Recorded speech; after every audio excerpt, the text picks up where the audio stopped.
Rolex ಆನೆಯ ಸಾವಿನ ಕುರಿತಾದ ಸಂಕ್ಷಿಪ್ತ ವಿವರಣೆ ಇದು. ಬೆಳೆ ಹಾಳು ಮಾಡುತ್ತಿದೆ, ಜನರ ಜೊತೆ ಸಂಘರ್ಷ ಆಗ್ತಿದೆ ಅಂತ ಒಂದು ಕಾಡಾನೆನ ಅದನ್ನ ಕಾಪಾಡೋಕೆ ಅಂತಾನೆ ಬೇರೆ ಕಡೆಗೆ ಸ್ಥಳಾಂತರಿಸಿದ್ರು. ಆದ್ರೆ ವಿಧಿ ನೋಡಿ ಆ ಹೊಸ ಸೇಫ್ ಅನ್ಕೊಂಡ ಜಾಗದಲ್ಲಿ ಅದು ಪ್ರಾಣ ಬಿಟ್ಟಿದೆ. ಮೊದಲನೇದಾಗಿ ಈ ಆನೆಗೆ ರೋಲೆಕ್ಸ್ ಅಂತ ಕರೀತಿದ್ರು. ಕೊಯಮತ್ತೂರ್ ಕಡೆ ಇದು ನಿರಂತರವಾಗಿ ಬೆಳೆ ಹಾಳು ಮಾಡಿ ಮನುಷ್ಯರ ಜೊತೆ ಸಂಘರ್ಷಕ್ಕೆ ಇಳಿದಿತ್ತು. ಅದಕ್ಕೆ ಅದನ್ನ ಹಿಡಿದು ಅನಮಲೈ ಟೈಗರ್ ರಿಸರ್ವ್ ಇದೆಯಲ್ವಾ, ಅಲ್ಲಿಗೆ ಶಿಫ್ಟ್ ಮಾಡಿದ್ರು. ಅಷ್ಟೇ ಅಲ್ಲ, ಅದರ ಮೇಲೆ ಕಣ್ಣಿಡೋಕೆ ಒಂದು ರೇಡಿಯೋ ಕಾಲರ್ ಕೂಡ ಹಾಕಿದ್ರು. ಎರಡನೆಯದಾಗಿ ಅಷ್ಟೆಲ್ಲ ಸೇಫ್ಟಿ ತಗೊಂಡ್ಮೇಲೆ ಇದು ಸತ್ತಿದ್ ಹೇಗೆ ಅಂತೀರಾ? ಅರಣ್ಯ ಇಲಾಖೆ ಅಧಿಕಾರಿಗಳು ಹೇಳೋ ಪ್ರಕಾರ ರೋಲೆಕ್ಸ್ ನೀರು ಕುಡಿಯೋಕೆ ಹೋಗುವಾಗ ಆಕಸ್ಮಿಕವಾಗಿ ಕಾಲು ಜಾರಿ ಬಿದ್ದು ಸತ್ತಿದೆ.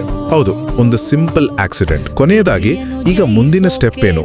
ಸಾವಿಗೆ ನಿಜವಾದ ಕಾರಣ ಏನು ಅಂತ ಕಂಡುಹಿಡಿಯೋಕೆ ಒಂದು ತನಿಖಾ ತಂಡವನ್ನ ರಚನೆ ಮಾಡಿದ್ದಾರೆ. ಅವರು ಪೋಸ್ಟ್ ಮಾರ್ಟಮ್ ಮಾಡಿ ಪೂರ್ತಿ ರಿಪೋರ್ಟ್ ಕೊಡ್ತಾರೆ. ಒಟ್ಟಿನಲ್ಲಿ ಸಂರಕ್ಷಣೆ ಮಾಡೋಕೆ ಅಂತ ಸ್ಥಳಾಂತರಿಸಿದ ರೋಲೆಕ್ಸ್ ಆನೆ ಒಂದು ಸಣ್ಣ ಅಪಘಾತದಿಂದ ಪ್ರಾಣ ಕಳ್ಕೊಂಡಿದ್ದು ನಿಜಕ್ಕೂ ಒಂದು ದೊಡ್ಡ ವಿಪರ್ಯಾಸ.